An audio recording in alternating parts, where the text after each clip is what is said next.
Loveland Magazine TV videos are brought to you by the generous support of MoveToLoveland.com. Bryan, really good to meet you, and it's been exciting for me that there's someone from the Loveland area running for Secretary of State. I don't know that that's ever happened, that we've had someone running for a statewide office, except for the Ohio seats and the Senate seats and stuff, and not for the higher offices. So. Yeah. My wife and I work in Cincinnati. We live in Loveland and have 2 young kids that go to Loveland Public School. Yeah. I've got a few questions written down here, but something we started talking about a few minutes ago was politicians getting along.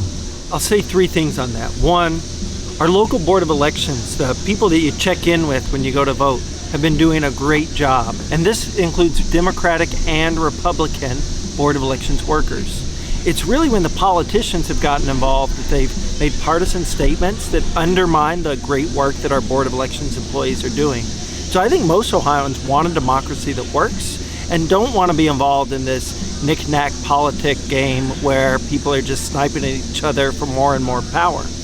The second thing I'll say is that the kind of politics we've had over the last decade in Ohio has left a lot of communities behind. I think people feel that. And they want politicians to be collaborating with each other to make their communities better. We've seen public schools get left behind. We've seen hospitals get left behind. We've seen a lot of rural community clinics closing and consolidating. These are failures of public policy. And I think politicians, when they act in a partisan fashion, aren't living up to what a democracy is supposed to do. The third thing I'll say is that on a human level, we have to meet everybody where they're at, independent of positions they've had or people they voted for in the past. And I think that applies both to voters, but also when politicians are talking with each other about how to build a better Ohio in the future. And so those are the 3 things I'd say. Talk about where you grew up. It's grew a town up on even smaller than Loveland. Yeah, I grew up on a small family produce farm in southern Indiana. My parents grew up doing farmers markets, just like the Tuesday afternoon Loveland farmers market. It was a great way to grow up. You know, my parents were hardworking people. They loved their community. In the wintertime when the farm was slow, we'd get involved in volunteering, going door to door, really trying to make our community better.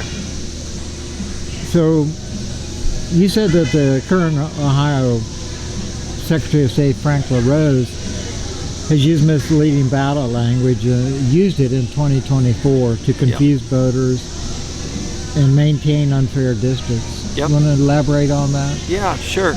I'll say this. In 2024, a lot of voters had the experience where we looked at the front of the ballot, we then flipped it over after voting for candidates, and we saw this half page of really confusing legalese. And that led to a lot of confusion for voters. And I think a lot of people thought they were being deliberately confused. And that was on the anti-gerrymandering initiative.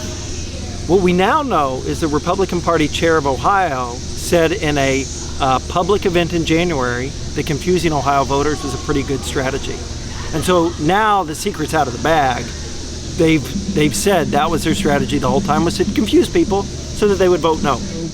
What could you do as Secretary of State to correct a gerrymandered democracy? I think we need an independent redistricting commission in Ohio. Other states do this and it works. It actually ends gerrymandering. We need to rerun the anti-gerrymandering constitutional amendment, but we need to do it with fair ballot language. It's honest, so that Ohio voters can let their will be heard. But before, when Ohio voters have been asked this question, they have supported an independent commission that takes politicians out of the process. Ballot language should never be used to confuse people. It should be used to explain what they're voting on. And that should go for Democratic and Republican ballot initiatives. Yeah, disable voters, whether it's for eyesight, whether it's with help getting into the polling place, often require additional support to register and to cast their ballot.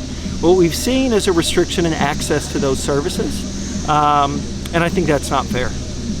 It's been not too long ago you announced that you had raised over $360 $1,000 in 30 days. That's right. I guess those first 30 days. How's your fundraising going right now? Fundraising has been great.